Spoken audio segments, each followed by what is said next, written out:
Uh, hello, Beata. Hello, Sarah.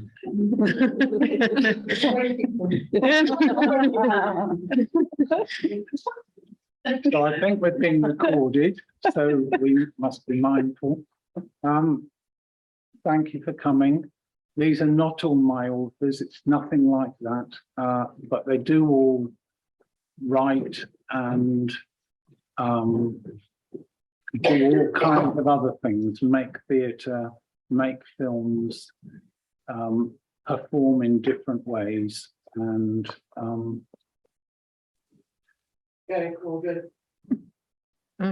and I think that the theme of nature speaking, nature writing is much wider than just how to write about it. In fact, it's anything but how to write about it. It's how being out there brings itself into us, through us, and expresses itself in whatever way we want it to express itself, or it chooses to express itself. And what I hope we'll talk about this evening is about the process of that. I have got, remarkably, and thanks to the organisers, about 10 sheets for each of the people here with some of what they've written, but that hardly seems like the point. And at some point in the evening, they may read something else that they have written, but that hardly seems like the point. It's more what I'm interested in, and I've had the great good fortune to work with all of them one way or another, sometimes with books and sometimes in letter writing and sometimes in movement, is about the process of getting out there. I mean, here we are in a box looking out over concrete. There are some trees, but we're well removed from the thing that we're interested in. And I did notice a line in the program which says, "This symposium seeks delicate antidotes to an increasing disembodiment and apathy towards the aliveness of the more than human world." And so I think we might talk about those antidotes. And what I'd like to do, I won't introduce everybody now, but as we start talking, I will try and do that. What I'd like to begin with is to talk about how you, when you go out there, how you get in, how you find your way in to the world around you. I was thinking for myself recently that there's some, if you overlay one photograph on another or one piece of film on another digitally, you can slide the transparency slider. And for me, there's something about thinning my perception of something to see what else comes through. But if I could start with you, Hayley, I'm afraid. Hayley was a professional musician. She is a psychotherapist. She has pioneered ecotherapy in the field of transactional analysis, so eco-TA. She's also writing a book for Routledge, co-authoring a book for Routledge, and I've had the good fortune to exchange lettering with her for months. But something you wrote recently about your experience of becoming wildcat. You talk about whatever it is you do, and then you said, "And I'm in." Can you say something about how you get in? Yeah, I don't know how coherent this is going to be, because it's difficult to put it into words. I mean, that's the point, I think, about this sort of area. Getting in, I think for me, it's through movement. largely speaking. So I think I have a practice where I go outside and I often go to the same place. And I typically what I will do is I move there. So I practice a Murta movement. So I'll move with what's around me and start to allow my body to, the sensation is of unfurling really.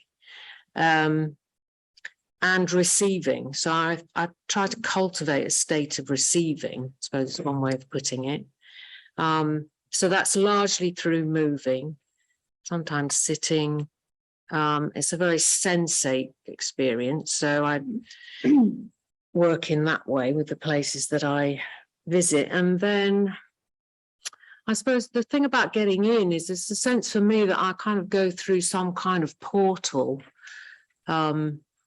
And it's not something I necessarily set up, although I do that in my work. I set up thresholds for people to cross to enter a different kind of zone.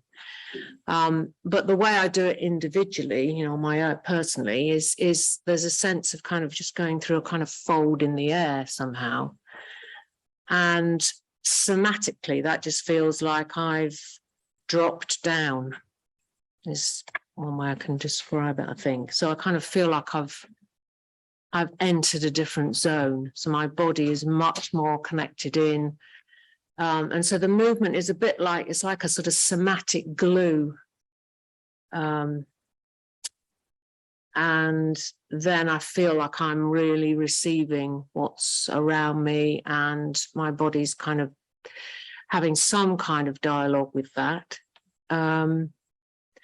And then through doing that, over time, I think what happens then, the words then come back from that experience. So the words arise from doing that. So I don't just go and sit and wait for words to come. I think it's a very active process. Do the words take a while to come?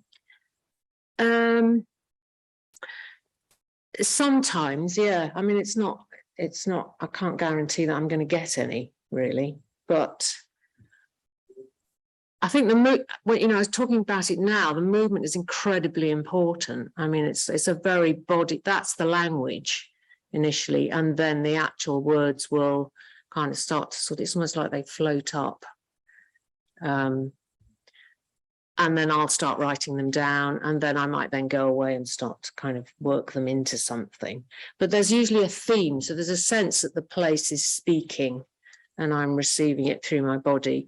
But the actual getting in, which is what you asked me about, is definitely a sense of dropping into, there's a drop down zone. And it feels like entering another dimension. And you know, I mean, for me, I've had all sorts of quite interesting experiences in woodlands, which I've written to you about in letters.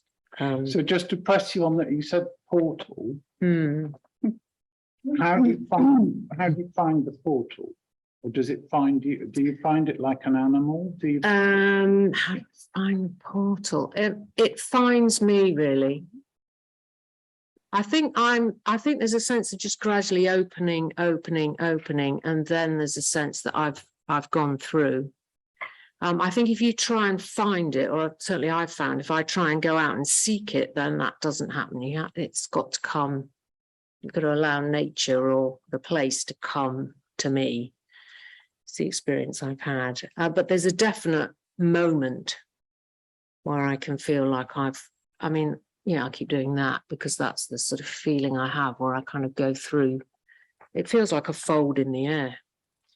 And would you say, Haley, that you always find some way, or is it also possible that the door is closed? Sometimes the door's closed, yeah, which could be something about me. You know, I'm just not in a very receptive state, or I'm too seeking. So there's a definite quality of openness that I think has to be, for me, I have to cultivate. So that's what movement helps me do. But I think there's something about giving very close, quite intimate attention to a place over a period of time that I find really does, that the place really opens. Yeah. Talking of a period of time, thank you. can I ask you, Paula? Paula recently wrote this wonderful book, wrote it, created it, took the pictures, performed it. Somanina Gropius. She's a movement artist and researcher who's done a lot of her work within academia. She did a PhD at Coventry, which is probably the best place to do it, and a 3-year postdoc at Uni Arts Helsinki, which resulted in this book. And for that, you went back again and again and again over 3 years to Martin Gropius Bau in Berlin and to the island in Helsinki. And I wonder for you about getting in. I mean, I think you're primarily getting into movement rather than into an output of performance or an output of writing. I feel you're just getting into the movement. Can you say something about going back again and again to the same place as opposed to, I don't know, coming here yesterday or whenever you arrived and just going out and moving in a new space? What's the different quality that what do you find from that repeated practice of going to the same place?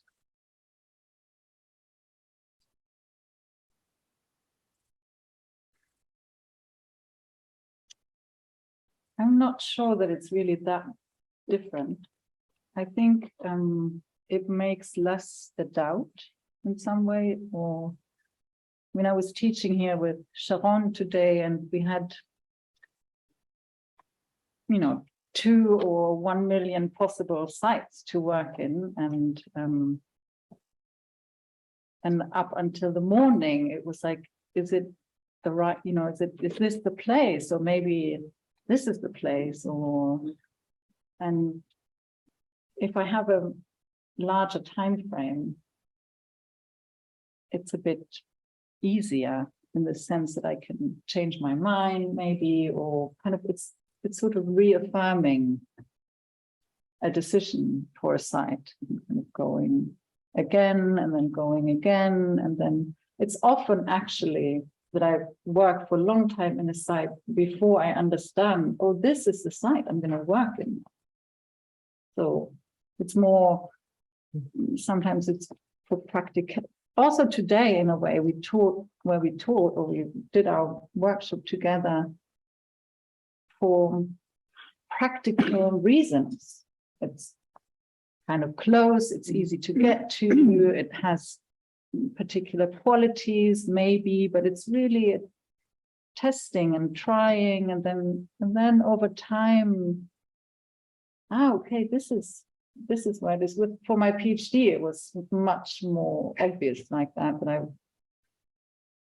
was probably a year before I understood that's the site that I'm working in, and before I understood what is actually the composition of the site. And once something new appears, it's so obvious that the trees are in a triangle. Like, how could I go there for a year and not notice that huge chestnut trees are planted in a triangle? I don't know, but somehow it's like layer by layer, a little bit like you describe, also that it's something new, and then I slowly become more familiar, and then it becomes a little bit less, there's less doubt. This is the only word I can say. There's something like affirming, and the affirmation is growing, and the doubt is going a little bit. There'll always be some doubt. So you talk about understanding. You said understanding, and it feels like, talked about understanding that this is the place that you're working, and why it's the place that you're working. It also feels like you're understanding the place in a way that what does it mean to understand what you're doing or to understand the play? Do you mean, like you say, seeing the triangle, waiting to see the, waiting to recognize the composition of the place or the atmosphere? What? It's less a waiting, it's more this, oh, this appears and then that appears, and it's more seeing something new that I didn't see before, but it's not, I'm not, not waiting, like, what is the, I don't know, the architectural structure of this? Is it, what is it? It's more, I'm just there, and then I'm there again, and then I'm there again, and then I, fall asleep, and I move, and I eat, and I come back again and again, and then, then there's a woman dancing in a purple dress, and I'm really confused what she's doing there, and then it takes another 2 years for somebody to tell me, this is because, I don't know, many years people were dancing here, and so it's a long, I mean, somehow the longer, the richer, the more possibility. I mean, once is once, and then many times is many times. So it's many conversations, many layers, a little bit more understanding, but understanding. I mean, there's a lot of pretending understanding. So what you're registering in there, some of that is the history of the place or the mythology of the place, or the, yeah, or the physical, or the structure. I mean, it's really, I've not, not so many sites that I've worked on because I take so long, but I would say they've all revealed, probably many things at different points that I didn't know, that I didn't see, that I didn't expect, that I couldn't have known. And it's something about this repetition and perseverance, and then also many things besides moving. It's also reading and speaking. And it's a very slow process. I don't know what to say. It's so slow. It's incredibly slow, and it can be so quick, or it can be quick. I mean, today we were quick. We were there, and we were there. It would be different if we would return again. thank you. I don't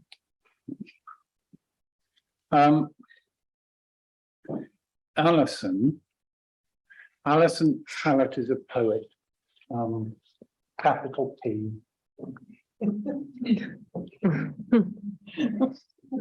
Her latest book is Tilted Ground. Is that your latest book? Yeah. And I think it's wonderful, which is based on your work at Harriet Watt as a poet in residence at Harriet Watt's Institute of Geology and Marine Science, something like that. And you were geology, and you were previously poet in residence at Exeter University's Geography Department. And you're a Hawthornden Fellow, and you've published lots of books. Yeah. The first time we went out and walked together, we did a ritual at your instigation, which I think involved Hawthorne.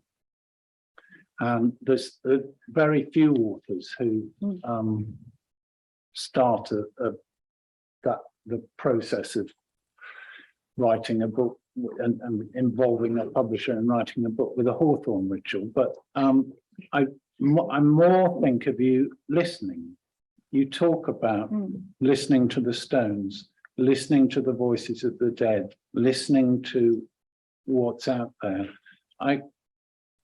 Could you, because it's the most obvious place to start, tell us how you listen to stones, what that means, how we might listen to stones, or Okay, so I'll say hello to everyone first. Hello. Hello. Oh, thank you so much for saying hello back. That's really nice. When Nita Little was up here, she said hello, and I went, hello. Thank you. That's one of my ways in. Hello.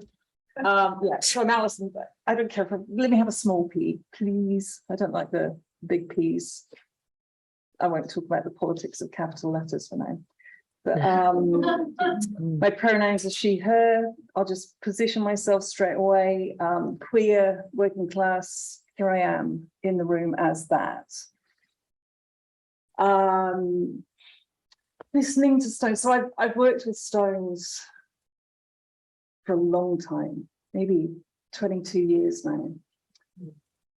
And I loved what you said about pretending understanding. I mean, really, a lot of the time, I do not know what I'm doing. I'm playing. I'm like a toddler. That's the truth of it a lot of the time. I'm experimenting. And the same when we had a ritual. It's like, oh, there's a gate. Let's make a commitment before we go through it. And before you know, you're playing with anything, really. And it's funny with listening, because in some ways, I resist it, and I don't know if you're referring to the specific story in here, but I'm hideously impatient. I mean, I agree with you, the slow work is often the best, but I am hideously impatient. I mean, if it's my curse, it's my Achilles heel. And in the book Stone Talks, after my father died, so he died in 2015.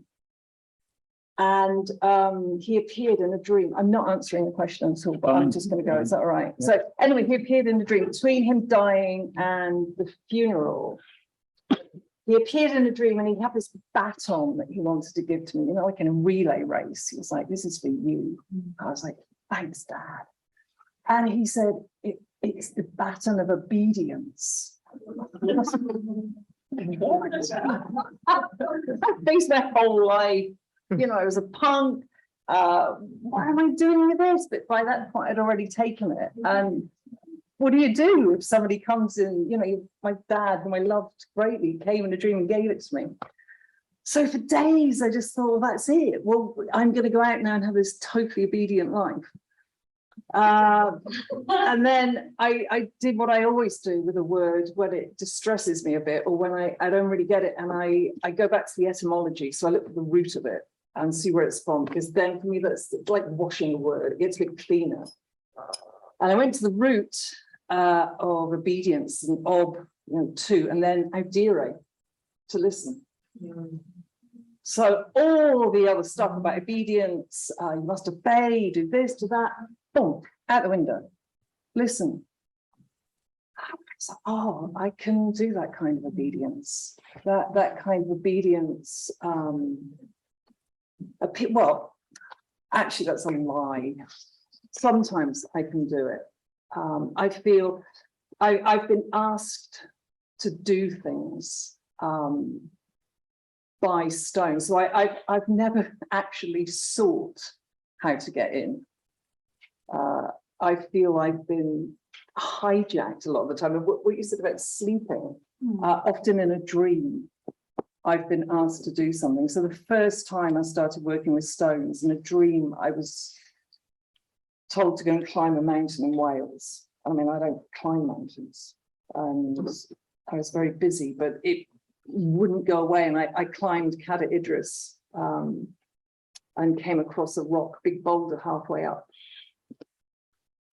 That looked really out of place, and I was standing looking, what is that doing there? And a man came along, and he happened to be a geologist, and told me it was an erratic, so a stone that had travelled in ice. And I just thought, oh my God, you know, these stones where people say, you know, written in stone or solid as a rock, and it's like they're moving, they're travellers, they're like the first migrants. They're just here, there, and everywhere, but slowly. Really slowly, and then I just became completely obsessed. So I often feel that something knocks on the door and I resist it. Actually, I try and run in the opposite direction, but it tends not to go away. And slowly I come back and I think, oh, okay, I'll do that. I'll go and climb that mountain. And once I used to live in North Devon, and again, in a dream, there was a big standing stone just on the cliffs.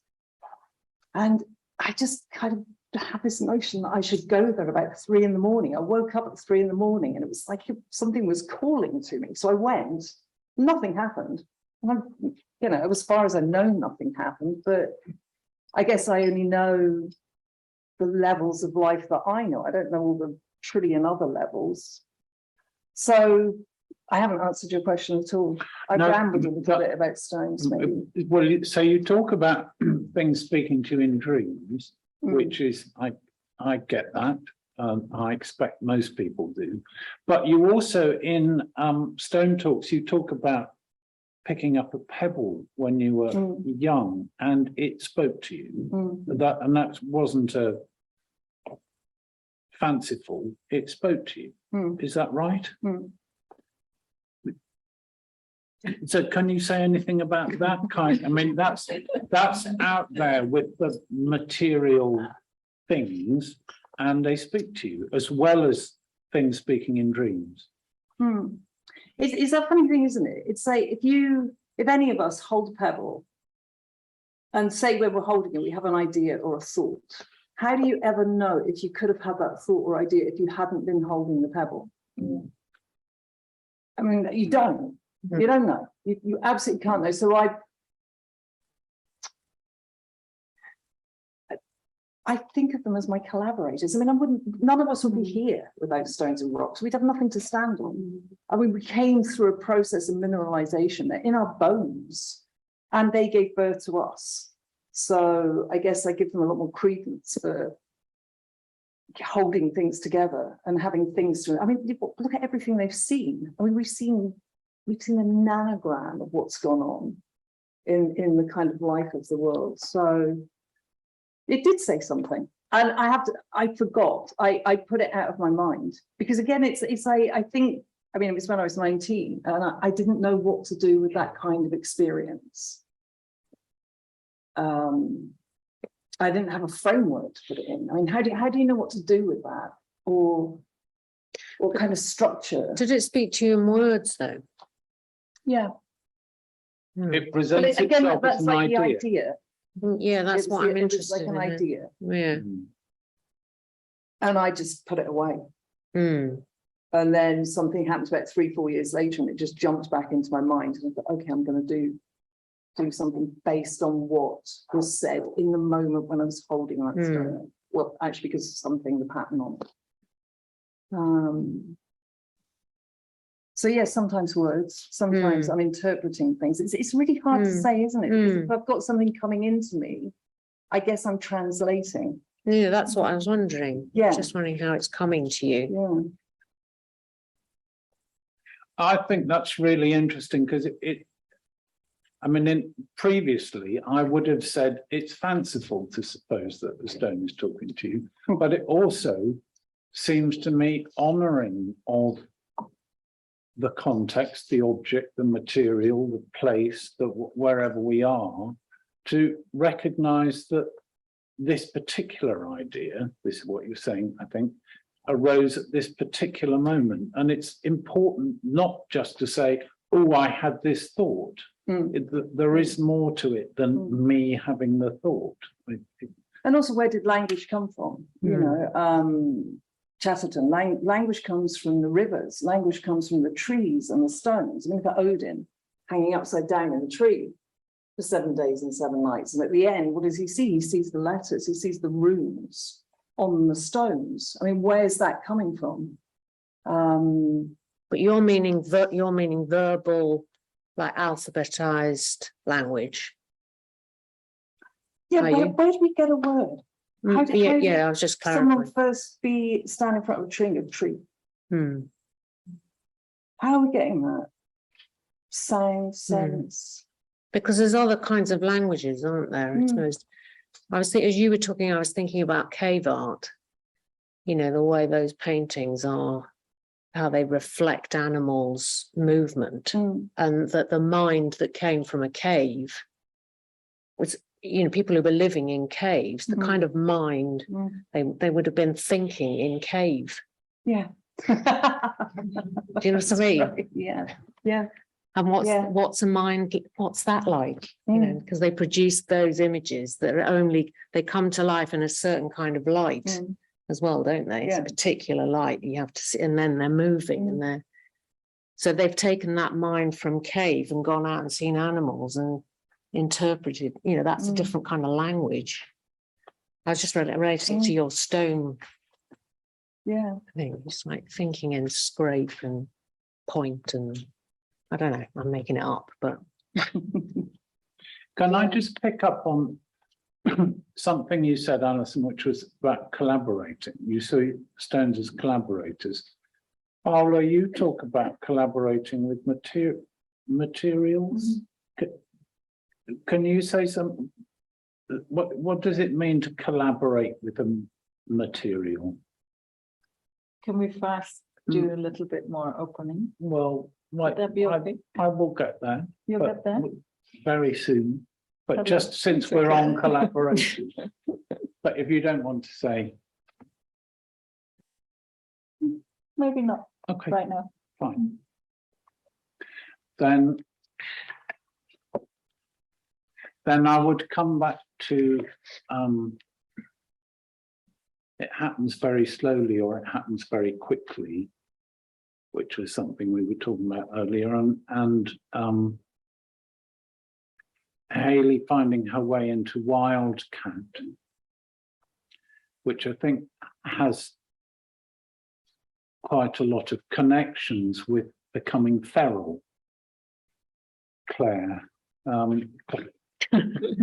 Claire is an anthropologist and filmmaker and movement artist and teacher and performer.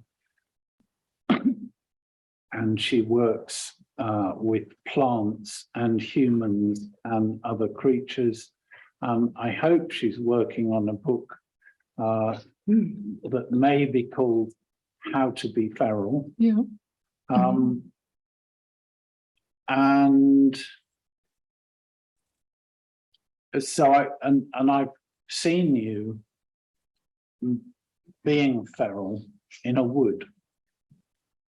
And I wonder if did anything that Hayley said about finding a fold in things as a way in, or what? How do you find your way into being feral? And one of the things you talk about a lot is disruption. I don't know if you want to talk about that or just how you find your way in. Well, I think the thing that resonated most strongly is what you say, Alison, which is I really don't know what I'm doing. But somehow that's what, when I don't know what I'm doing, that's when I know that it's happening. It's nearly like a sense of letting go of knowing, and really like it's more like a releasing and abandoning into that, and sort of more. And that's when the sort of ego self, or whatever you want to call it, sort of start to nearly be in panic. What are you doing? What's going on? And sort of like trying, and it's nearly like abandoning myself more into that. And I guess the reason why I'm writing this book is more an invitation. It's more like a movement book that's sort of with lots of little prompts of what you might want to do to explore what that means to be feral. Well, I'm also reappropriating the idea of feral, but starting with understanding that we have our own limits, a bit like how Nita was talking about earlier, of being aware of our own social and cultural conditioning. And we have certain idea of a proper body, a proper movement, and that stop us maybe being in contact with that idea of the wild, of the feral, and understanding that it's in us to start. We don't even need to go into the wild. It's already there. Because I worked a lot in urban environment. For me, it's important to just also not romanticize too much the wild as something that's out there. For me, it's this dandelion that's growing in between the cracks, and that life that's happening, and even when you go into the countryside, realizing how managed it is, you know, and how that intervention, as you say, when I've been moving the same spot for 4 years in Hackney Marshes, and you really see when things happen, intervention, humans, and you notice both, you're like, oh wow, and how we like the grass to be cut short because we can move, because when nature takes over, when it's human, it's much harder to be. But I like to enjoy that, and at the same time I realize there is this contradiction of being this human body, being part of wildlife, and the limit to that, or how much, you know, how much can I take off all of my clothes off, or sleep at night, you know, there's a limit to what actually I can do to that fantasy of the wild. But I'm interested in questioning and more understanding that we are first obstacle to the wild, our own self and our own identity. What actually is the difference between feral and wild? Well, in the more general, I mean, for me, feral is the idea that you're not totally wild. You're in between this domesticated and wild, which is kind of what we are. And the reason why I'm interested in the idea of feral is very much this understanding that you're regressing into a primitive state. Is the feral children that are not so evolved, that are just kind of lost language and all of that. And I'm interested in how, rather than looking down on this idea of being feral and into the world, maybe there is something more of possibility of a future human rather than the opposite, that we have much more to learn from the more than human world. That actually is, for me, is that our human lens somehow limit us to understand the possibility of what we don't know is possible. We know some things are not possible, but some we can't even compute it. And that's what interests me. Yeah. That kind of, and that's why I like being, when I really dropped into not knowing, because it feels like there is something really rich into that is happening. And one of them is losing my human arrogance that I know what I'm doing and what needs to be done. And that I really, and I think there is something very potent in that space. You talk about habitual movements and socialized movements and what's acceptable and so on. Would this be a moment for you to read a bit of your piece about how you disrupt that? I've got it here if you want to, or I don't. Would you be happy to do that? Yeah, I mean, that was just, I think I've got it here as well.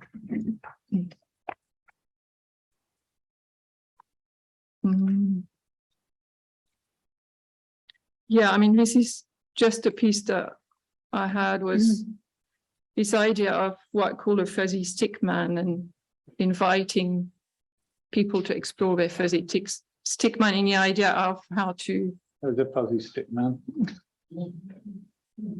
How to find where, rather than look for the clear categorization, more find where the categorization is blurred and fuzzy and unclear within your own body and across the diversity of human bodies, and to find, the bubbly energy which is hidden in these muddy waters. How can I be less bonded by my idea of what a proper human body or proper movement is, and make space for other possibility to be imagined and performed with my own body? How can I be less defined and fuzzier to let other beings and the environment permeate me and my idea of me?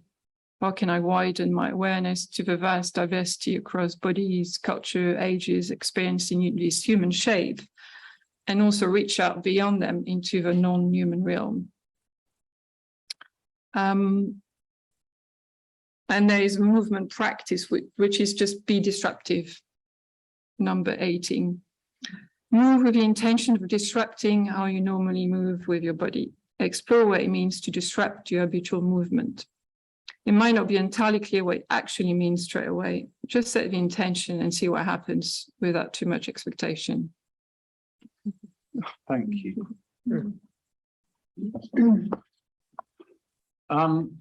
Thank you. Yes, and so this is interesting to me. We could come back and talk about disruption, but could I first come to you, Karen? Karen Waterfield is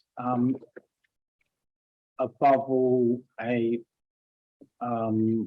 maker of theatre and performance, and has been doing that most of her adult life. She started and led Triangle Theatre, worked originally with Odin Teatr, I think, and has taught in Coventry and Manchester, and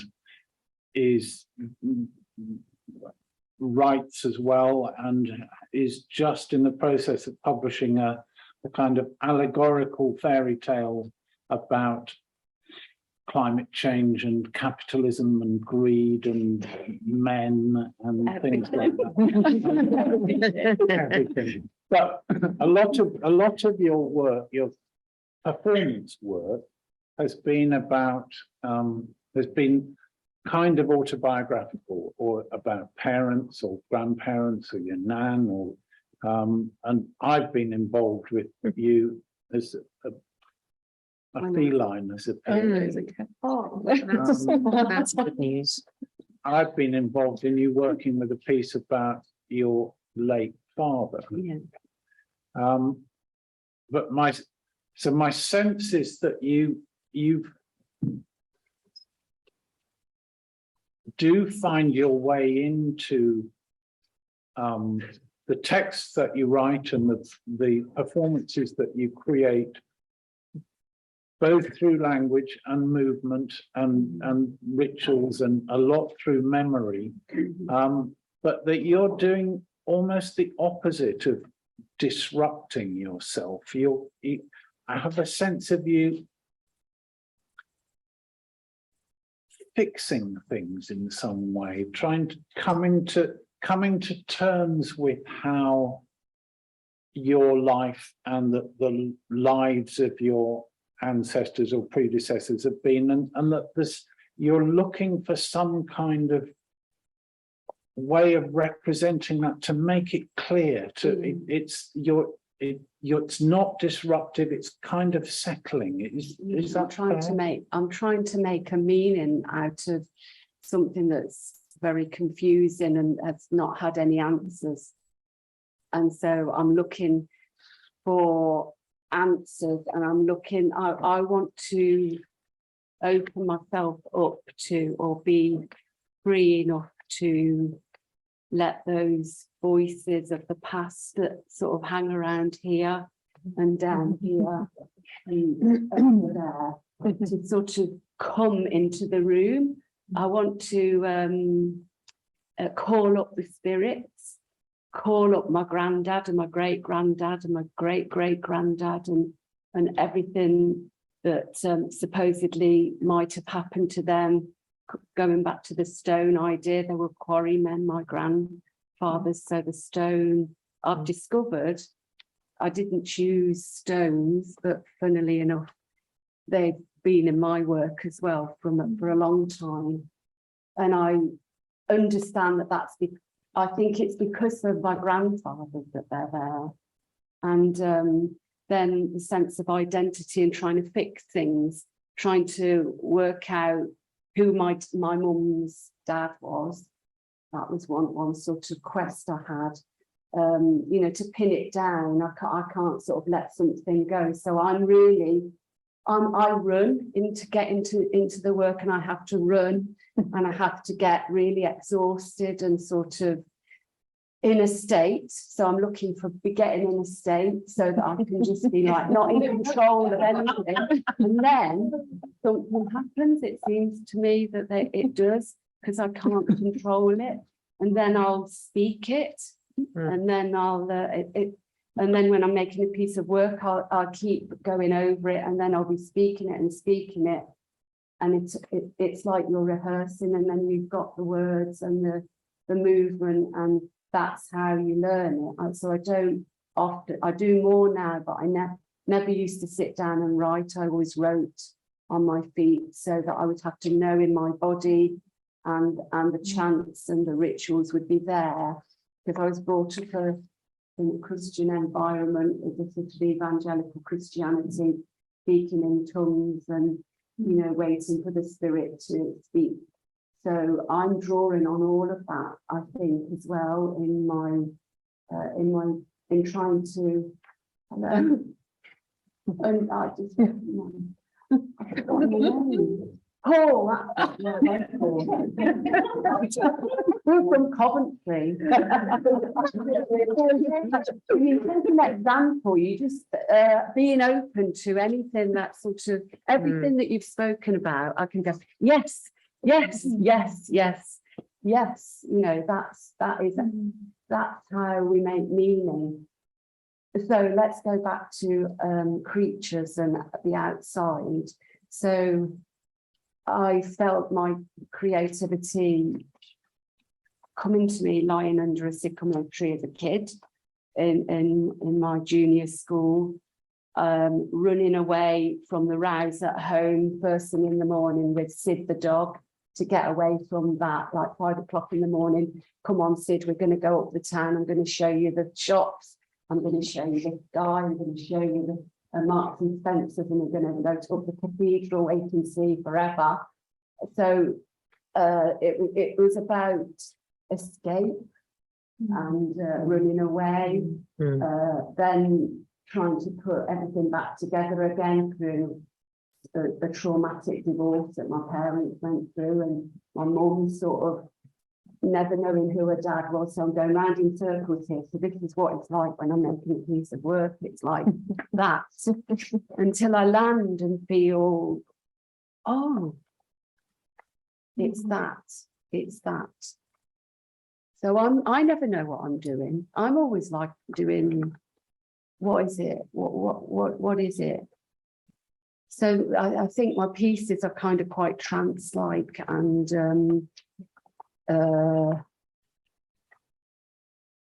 they seem confused in the making, but then I am, it's important.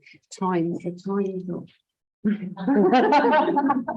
Time's not up. No, It's time. everything in the room, for me, everything counts, you know, and you make something of everything. So any incidental, for me, is important that we embrace whatever it is. So, you know, if I get very close to you, all I can see is the sky.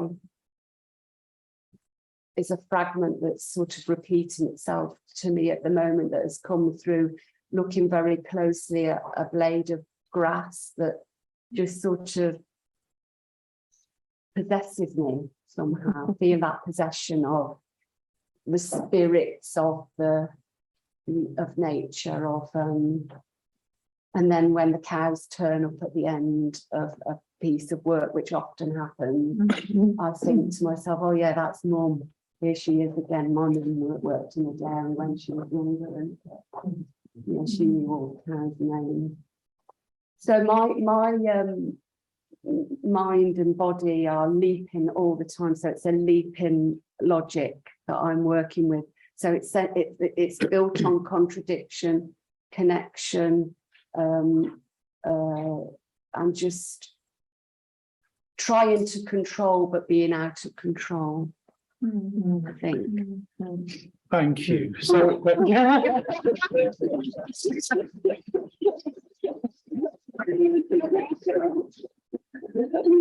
so it's clear from the running and the existing yourself that you are disrupting yourself. And you, I mean, would it be right to say you're finding a state of heightened awareness or altered awareness or something in that process? So yeah, I think that does happen when it feels hot. You know, when you feel hot, with an idea.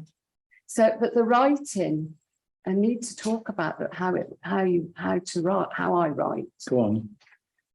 And that would be again being worried by something, worried it's this, and then I just have to write it down and it all splurges out then. But then I'll craft it afterwards. And then if I tinker too much, I've lost something. I do speak into my phone so that I can be in the moment, and then I will write that down afterwards. And because I want to capture the prayer, if you like, or the sort of the tongues, you know, that whatever the spirit. Is it the voice of the ancestor? Yeah. Is it like their voice? Yeah, I think so. I think so. And going to places where they've walked, or if I'm working on a project, I have to stand in the step in the footsteps of the people that have, you know, if I was doing a play about execution and there was a black woman to be hanged in Coventry, I had to literally stand where she stood so that I could, I know it sounds a bit, but you know, it's just to sort of feel that kind of feeling of, I know, but the emphasizing with the situation is important to me, but it's also a real problem that I can overemphasize. So there's sort of two things going on there. And funnily enough, this fairy tale is the very first embodied improvisation I made when I went into professional performance, but it never got made into a show. It always stayed as a kind of series of ideas within the structure of a fairy tale, but they were all images. So they were, you know, and I had embodied these. I knew what they felt like. I knew what they looked like, you know, the characters. And so I was able then, that was in 1989. And so I'm reworking this material now. But it's the right time. It wasn't the right time then. Now it's the right time. Yeah. Would you be willing now to read us the improvisation poem from Body and Awareness? I'm so proud of being in this book. For the first time, I would say that, you know, my own creative work has been put in a book, and it's important to me. Thank you, Sandra, for asking me. Yeah. So this is old, very old. This is. I am at Odin Teatrets November School in Holstebro, Denmark. So this is 1990. I am working on plastiques with Norwegian actor Torgeir Winkel. Improvisation. She stands at the bottom of the waterfall. She looks up. She looks down. The pothole consumes her. She is submerged in the belly of the earth. She squeezes the breasts of the earth. She is sprinkled with milk. Her train is prepared. Her hair is stroked. A veil parts. A fist thrusts, sits and smokes, then thrusts again. Now the distant veil becomes a canopy, then a large belly, then a stone. The stone cracks. A peacock. It's a boy. And this became another poem play I made a long time ago, but I said it's a girl instead. And that was from a show I made, My Sister, My Angel, which was about a stone baby. And I found the story through a stone speaking to me, which is, I love your work. I've read your stone book. Thank you, Karen. There's something. Well, I could just come back to ask if, does any of you feel that you don't go into some kind of altered state or disrupted state or heightened state in the work that you're doing? Is that a common experience for all of you?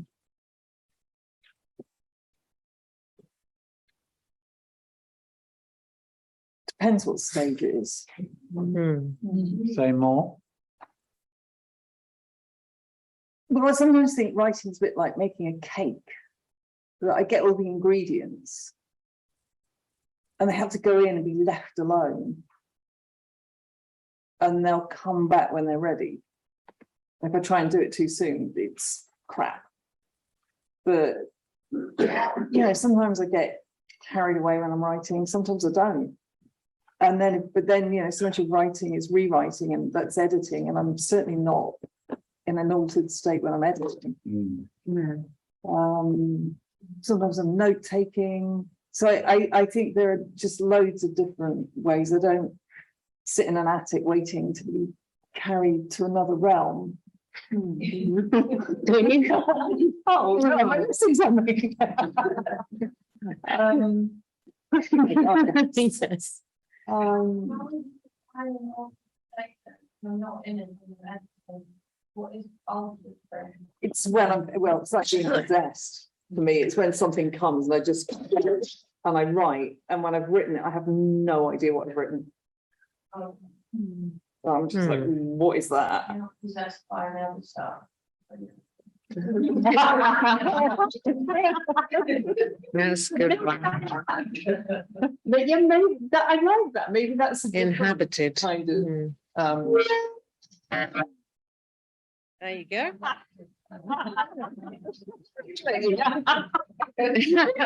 Maybe there are those different inhabitations. Yes. And I'm romanticizing what that possession is if it's getting carried away. Yeah, maybe it's just all part of the same thing. Are some of these states more embodied? I'm interested about the sense of being grounded or connected together with embodied and writing, and that would be that's why we all here. But so I'm just interested in those bits of the process. Some embodied and others really you ignore your body, and it's sort of like the writing is the thing, or like an appendage to it almost. Do you know what I mean? Does that happen as well? Like, kind of, I don't know. Yeah, what's the journey of the body? For me, the body is really central. I mean, I don't know about everybody else. It's just absolutely. So even when you're actually writing the words. Yes. Yeah. The words are. They're. I don't know. Can't think of any word now. I've said words. The words come from the body. For me, in the place. So. Your memory, sorry. Yeah. The memory, what you said about memory, I can get that this.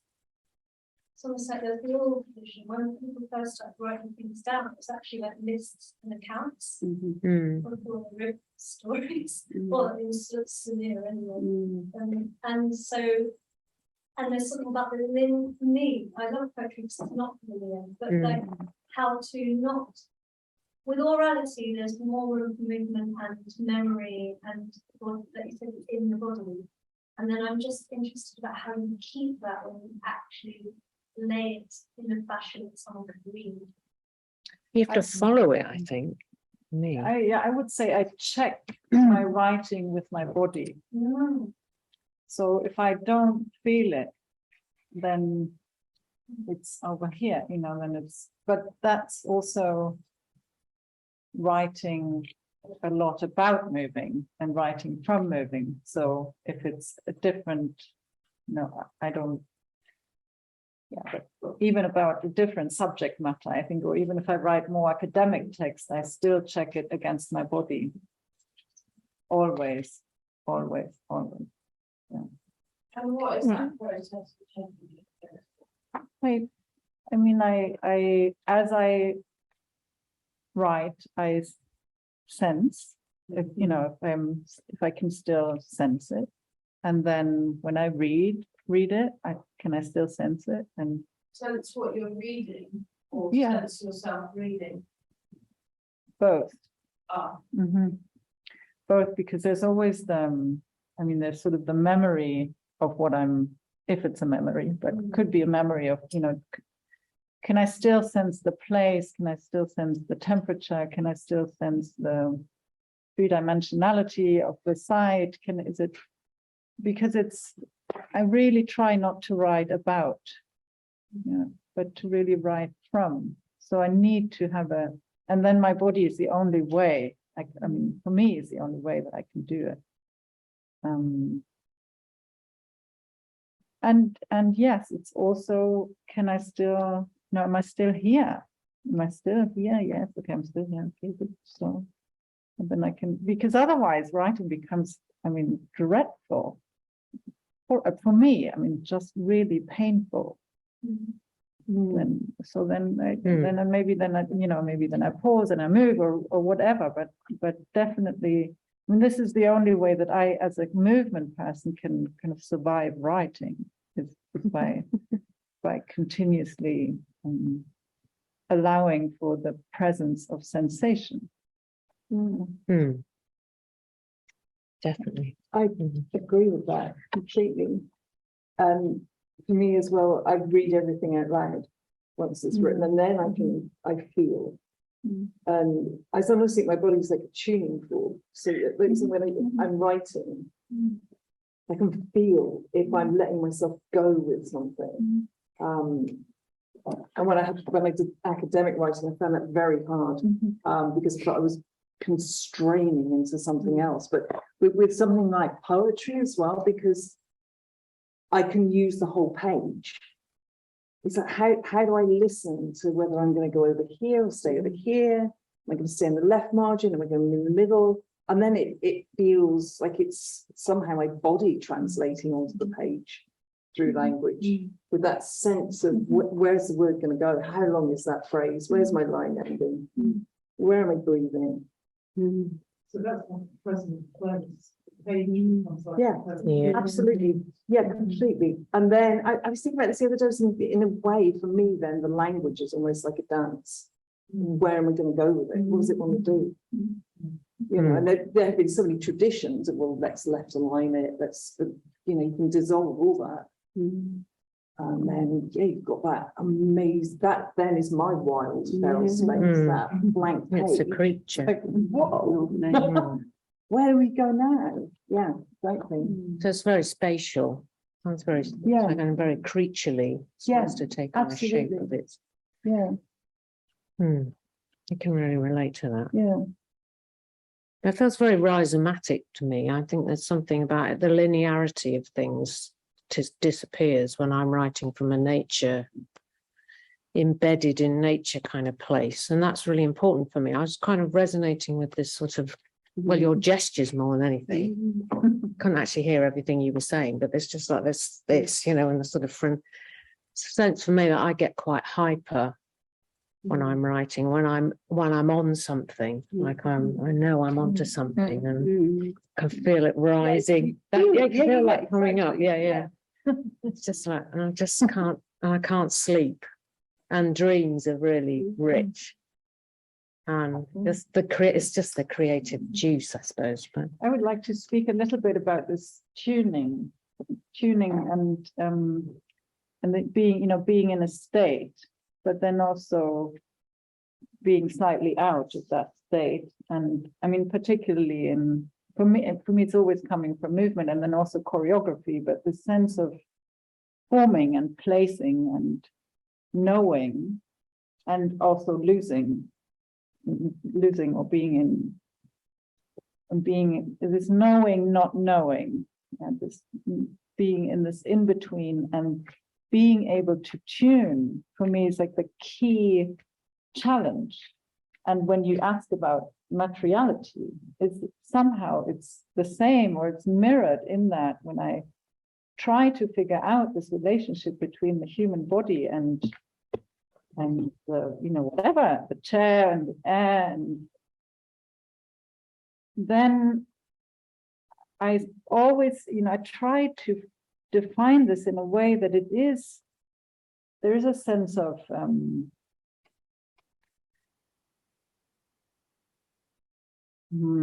it's not oneness, but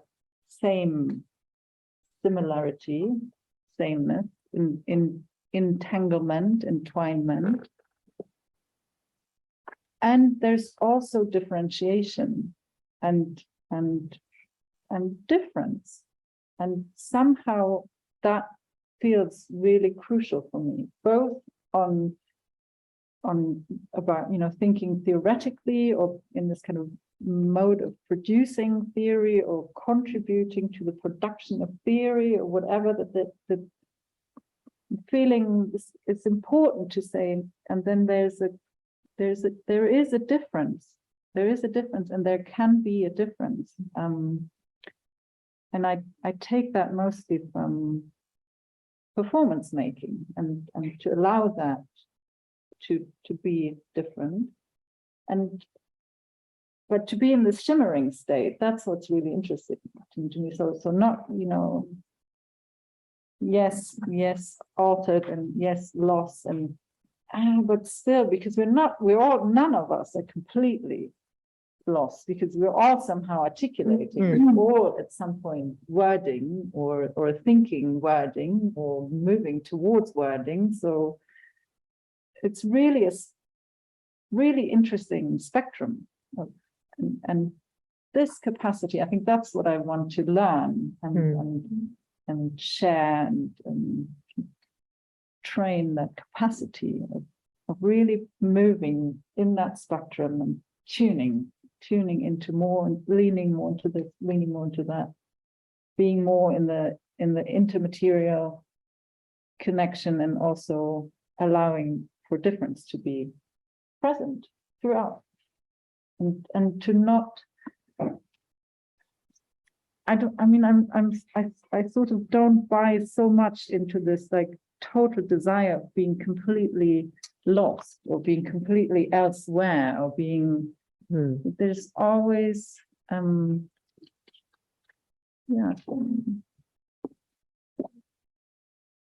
potential for intervention, maybe, or participation, contribution, something like that. Thank you. I wanted to come back a couple of paragraphs. There was Hayley, where you were talking about writing in place, and I wondered, I think you've got a piece you wrote in a place on a hillside that you might read, or something else if you'd rather. I could read that. It's Whatever you fancy. yeah, I don't know really. It's in a notebook, so it's not formulated, but it's a movement piece really. So it's more describe it. I've kind of got interested in moving as closely with where I am as possible. So it was a slope on a side of a mountain in Wales where the land had slumped and it was very steep, and I was just interested in finding out what that was. And so I moved down it and just let gravity kind of take me, and then wrote immediately at the bottom of it. So that's what this is. And I just fancied reading it out really. So just do that.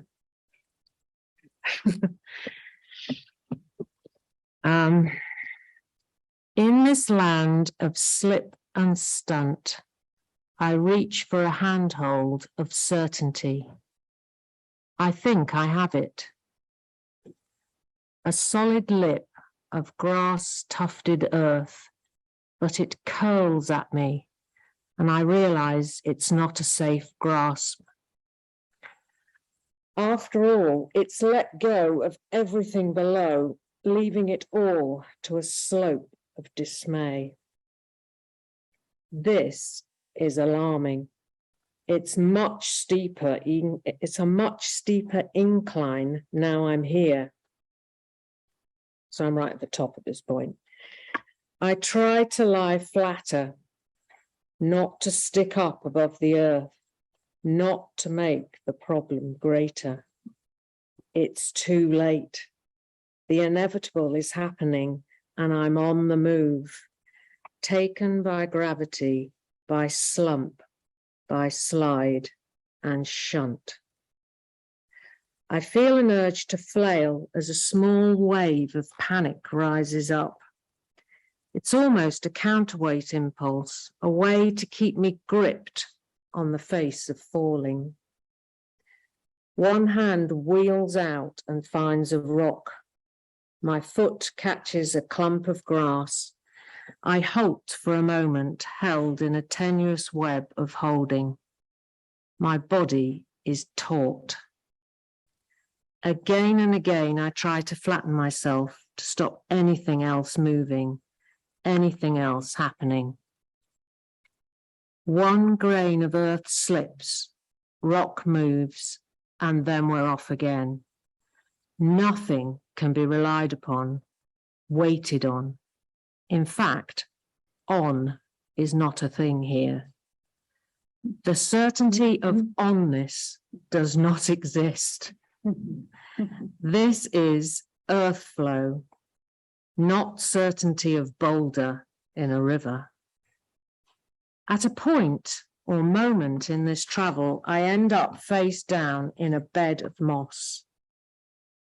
As I'm so primed for moving, it takes a few seconds before I'm flooded with the moist fragrance of moss fern.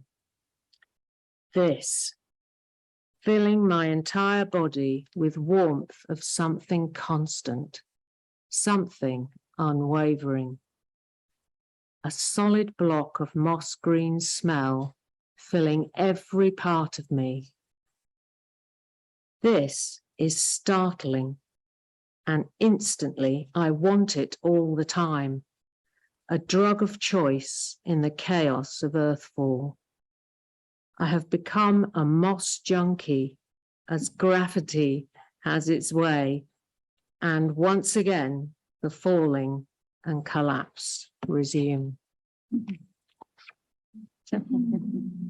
Thank you. Thank you.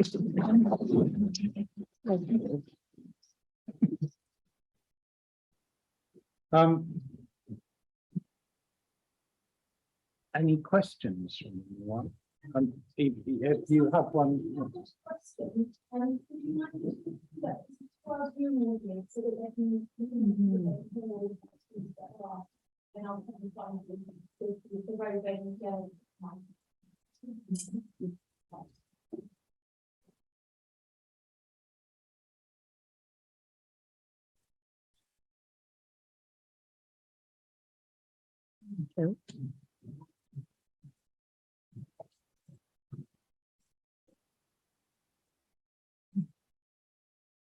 So much of our interpersonal communication is physical.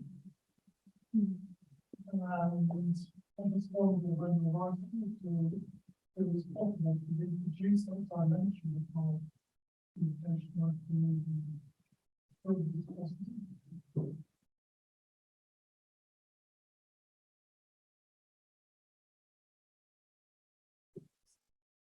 Can you say that again, Yeah, I couldn't quite hear the end of the question.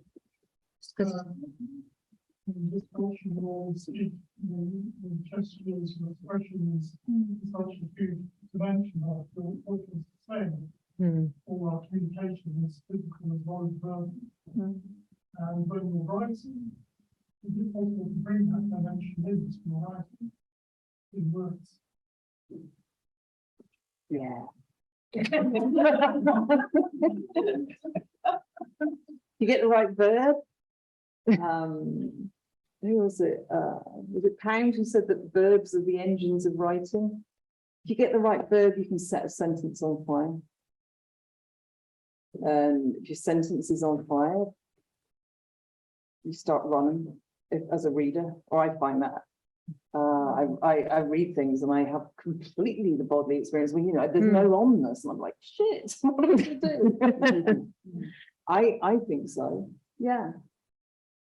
Yeah, I mean, it's a translation. I mean, obviously it's not the body in there, but I think, yeah, you can really work with that. Language can be so muscular and ideally would give you the experience of it, not a kind of description of it, but the actual feeling of it. And for me, very often, the verb, a good verb, I can do amazing things.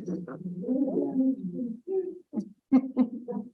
I think it really I think if it I think what you were saying about, you know, being very in touch with, you know, when you're reading your writing or and like note checking it that it's in your body. For me, that's really important because I think that's how it'll travel, you know, off the page into the reader's body. That's certainly my experience. I think I can tell when people have written from moving and when they've written from something else, for instance. I think. And I don't know what other people's experience is. Something else as in written from sitting at a desk thinking. Yeah, I mean, I know it's hard to sort of separate all these things out, really, because I don't think you ever, but they're not really quite as distinct as that. But I think when something's really fully embodied, you know, like reading an article, like an academic article that's written from a more embodied place is much more alive for me. My body, you know, I can feel I haven't gone to sleep, basically, as I'm reading it. So I think it's how the language is traveling. And maybe it is that, you know, you're more clued up on that than I am, I think. But, and isn't it somehow connecting to the source, because the gesture is coming from somewhere. It's not, you know, the gesture is connected to a sensation, and likewise the word on the page can be connected to that sensation. So it's almost connecting to the source of both these forms of expression. And then yes, and then same, I would say yes, yeah. Paula, I think you're not very interested in this question, but I'm interested in it, so I'll have another go. The language. It's a language one, because you write in two languages. Claire, do you write in French? Do you find that the feeling of the body expresses itself differently in those two languages, or that something is changed depending on how did the language choose itself, or is there anything in there that's interesting for you to answer? It's so complicated, you know. I mean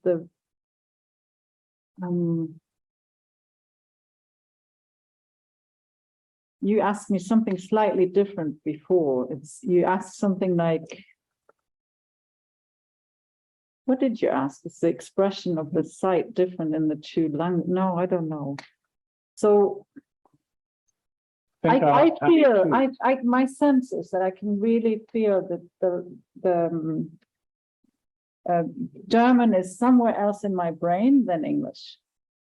I mean, I literally have, I couldn't say exactly where, but it feels it's in a different place in my brain. And then other kinds of knowledges and information is connected to that language center, because different experiences in the different points of my life. So when I'm in an English speaking context, then I mostly write in English. So right now I have mostly a journaling practice. At the moment, I'm not writing on a book. I'm not writing any academic text. But what I still do a lot is journaling. And since yesterday, it's in English.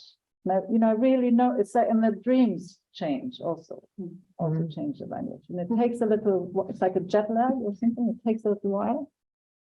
And then there's a shift, but still sometimes a German, you know, phrase or word or sentence will come through.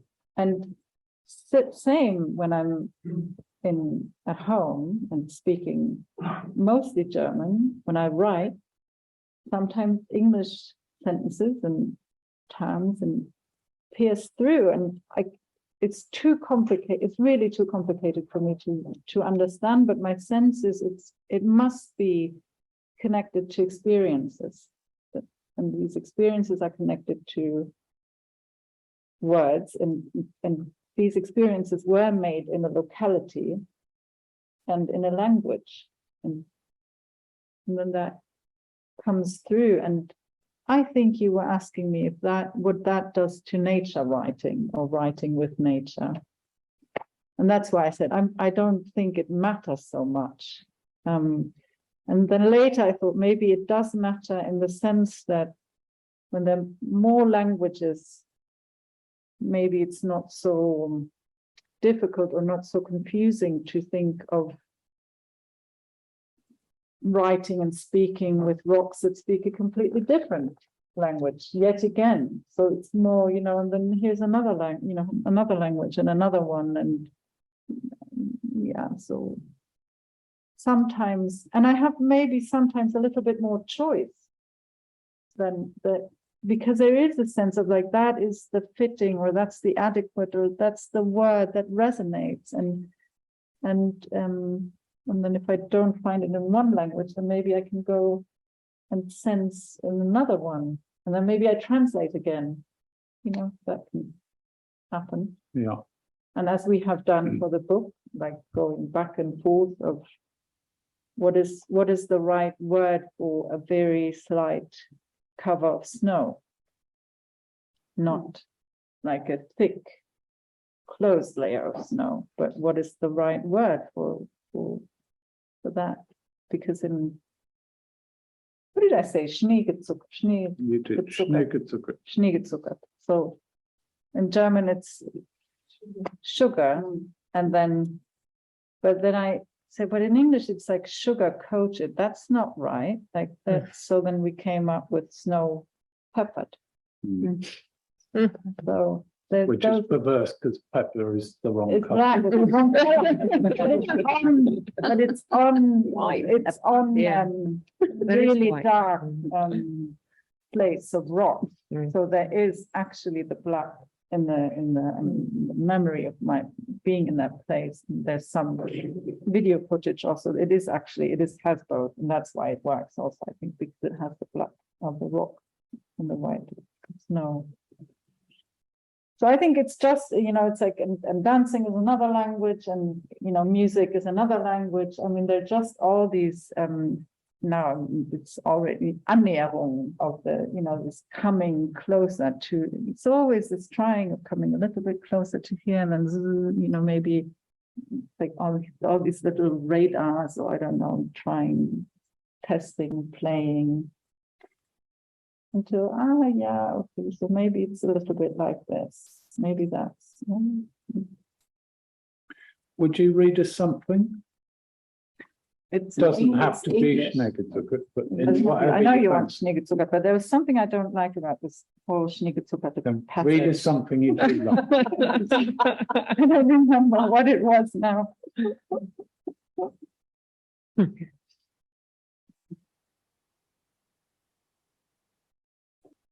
I chose this one now just randomly as we were preparing, because I thought it's fitting the situation, but I'm not sure if it's still fitting the situation. So we'll see.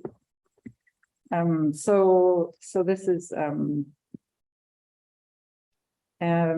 Finnish winter, January, very cold, and seems it's the first winter that I'm experiencing in Helsinki. I'm on an island outside the city's in proximity. It's not an island that's far, far away, but the city is visible and audible. And yet this island is like really, really deep rock island. So winter. The first season I meet is winter. Ice and rock, rock and ice. And I do want to know the difference between rock and stone, and I wanted to ask you before, but maybe next time. I'm never quite sure. The size and small snowflakes and big ones, icy snow scratching over rock surface. The bright sunlight even brighter, and also the total overcast, the heavy, heavy, endless gray. I'm a guest of winter, not having to endure the lack of light for many months. I can fall in and out of this winter, totally enraptured by snow and the deep time of rock. So it's like this is a situating kind of summary type writing, and then it's notebook. For now, I sit here. Small flakes of snow blowing past me. I can hear the wind and the sea and some traffic from the mainland. My back is half touching black-red rock, multicolored by a cover of moss and lichen.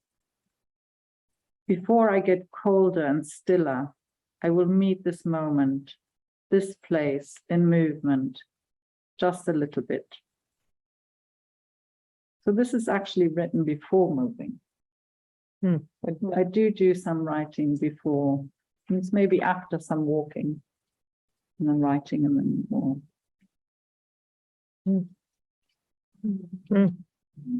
Thank you. Thank you. One more question.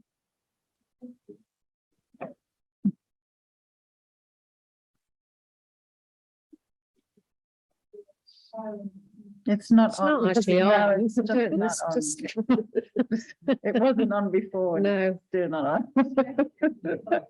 But we can hear you. The online people, It might be, yeah, but I think we will no. hear it. Yeah. not No.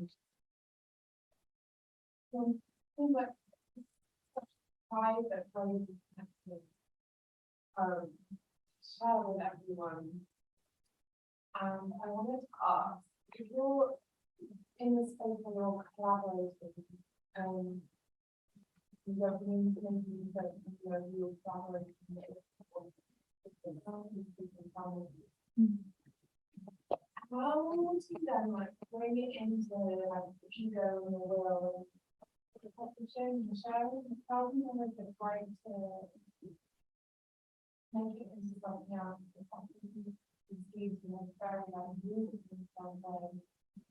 Or is there any of the boundary or avoid of this?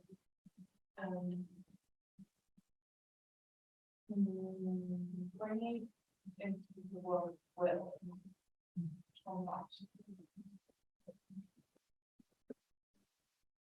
So I'm just going to try and say that in case that didn't get through to Zoom. Thank you. The question is something like, in my understanding, if you're engaged in this very private way with other creatures, nature, materials, whatever, in this sort of private conversation, exchange, dialogue, how do you know when it's, if and when it's right to take that forward, bring it to the front of the stage in writing or in performance, or to make it public, to bring it out of this private and to what how do you know when this is a poem that wants to be out there, or this is something that wants to be spoken beyond your journal, or is that something like that?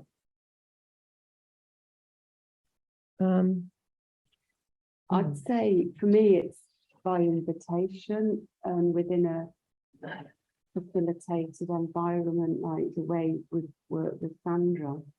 My work has grown from some of her workshops, and she sets a framework through which you're sharing with other participants. And then as the piece evolves through that process, something forms itself, and that there's a kind of sense of the invitation. I wouldn't do anything that wasn't invited. wouldn't feel confident enough, I don't think. But yet with putting a show on, obviously, you know, you have to advertise it, you've got to, you know, do the blurb for the promoters and that, you know, I've had that experience and it's always been quite well, sometimes successful, but often very terrifying experience because it's not always a match because you are in that economical sort of, you know, the economics of it all, what the promoter is looking for. You know, for example, sending the fairy tale around to publishers, it was a big learning thing for me to realise that this is just not a match. It's just too way off the mark to be something that people would find that they could make money out of, for example. So I've done it myself because I believe in it, you know. So I've just gone my own way with it. And I think with the last 10 years, I've been in subsidised theatre making, and now I'm working not with any support or anything, and I feel not important to have validation from a funder or a publisher or you know, that's not important to me now, although being in this is really important. So there's another contradiction there, but do you see what I'm getting at? That's Thank you. I think there's another element. I don't know whether I quite understood your question, but for me, because I'm working, I feel like I work a lot from place, so it's important for me to have permission from, I suppose, like the more than human elements of the work, and that's quite a complicated thing to know whether you've got it or not. But it's quite important for me to consider that, you know, in terms of the intimacy of the work, the privacy of the work. It's not just about me. It is about the other, you know, the other non-human, more than human collaborators. So These are what intimacy feel like the word idea of like collaborating with nature. It will be an intimate, inviting, incredible thing as a portrait. But then I just question, yeah, like, is that okay? You're sort of doing a channel like that. Is that then okay for you to do a channel for like all of the humans publish or perform? And one by that line work, you really open yourself up like both ways. yeah. Well, I think it varies. You know, I think for me, there's I've had some quite unusual experiences over the past year outside when I've been working in these kinds of ways, and that I think I've had to choose carefully where I share that material. That's kind of a wider political thing, I think, about the kinds of experiences that are you know, are going to be how they're going to be received, and because there's something very precious about this kind of work for me. So there's something about the protection of it and where it's shared and how it's shared, and I don't know. I mean, And you go. I wanted to thank you actually for just bringing up that thing about privacy, because I think that's really true. That for me, when writing first happens, it's a really kind of secret or hidden thing, and it almost needs that to be able to happen. But I have different ways of bringing things to light. So sometimes, I had a pamphlet out in 2015, and I wrote it very quickly at the end of a fellowship, and I put it in a folder and I left it in a room for a whole year. I didn't look at any of it. So sometimes if I get distance from something, that really, really helps. And I have to say that's with my friends. You know, I have one or two people that I will send work to and just say, should I burn it? And I'll come back and go, no, or let's talk, or, but so community, my human community, my friends, are completely integral to that process. I'm not a soul, I mean, call myself a soul author, but I mean, there's a huge community around me who, when I get my 3001 rejections, pick me up and take me out for a cup of tea and a piece of cake or something. So we keep going. I'm like, no, I'm going to become an estate agent. You know, I'm done with all this. So there's a massive community around me that really need to be in the room for me with anything to do with my writing, because I wouldn't be doing it without them. And also, I feel I almost want to step onto the other side somewhere and say that there have been a lot of gatekeepers in the field of publishing. I went to an amazing event just this week, 4 Black poets at the Arnolfini in Bristol. Faber haven't published a Black poet. They've just published one now. They haven't published one before that for 20 years. So we're also looking at the politics of gatekeeping, who's saying what can be published, what can't be published, let alone the decisions I'm making personally. There is politics in this world. And there's been so much unconscious bias. It's extraordinary. So I think it's really important for that to be acknowledged in the discussion as well. It's not just a kind of, oh, when can I cross the line? It's like there's a hot, yeah, if we're talking entanglement, it's massive, and it's only just, well, some elements of that are only just being unpicked. And I almost kind of hang my head with how it has been. You know, it's yeah. And can I just, it's slightly not on this question, but I've been really wanted to just bring 2 other writers into the room. We're over time. We're over Pauline Oliveros, an amazing book called Quantum Listening, in terms of listening beyond the edge of what you know, and also Bell Hooks, Teaching to Transgress. That book, in terms of the body and writing, but also how we read.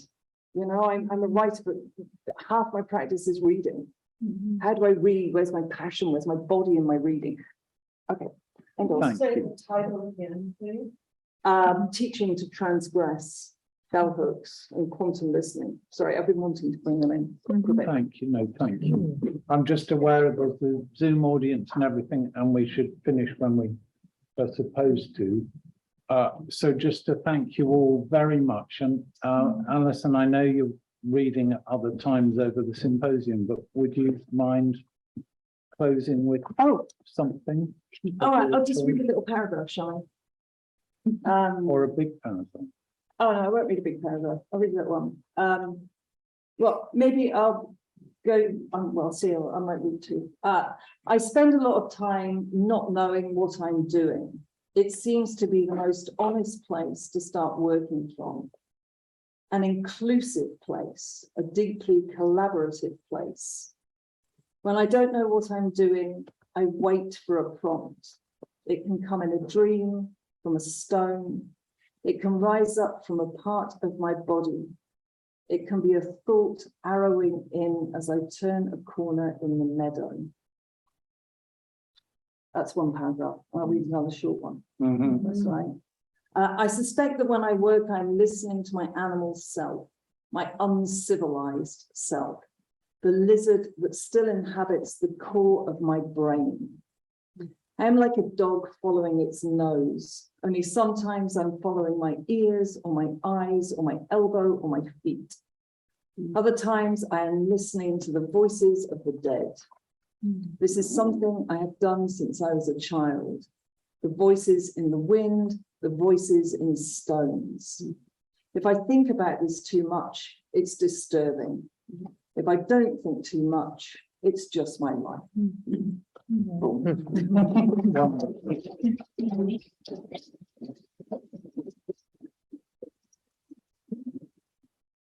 Thank you. And thank you all very much. Thank you all. Thank you.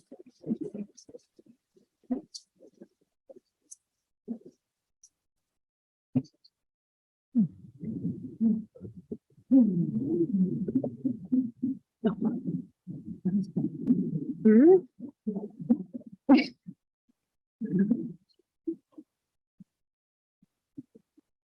you.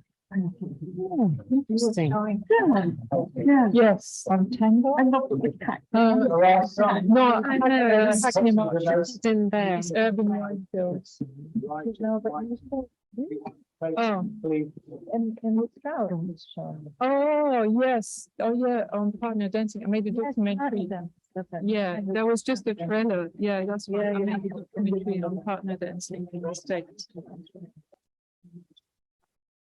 Yes, that's right.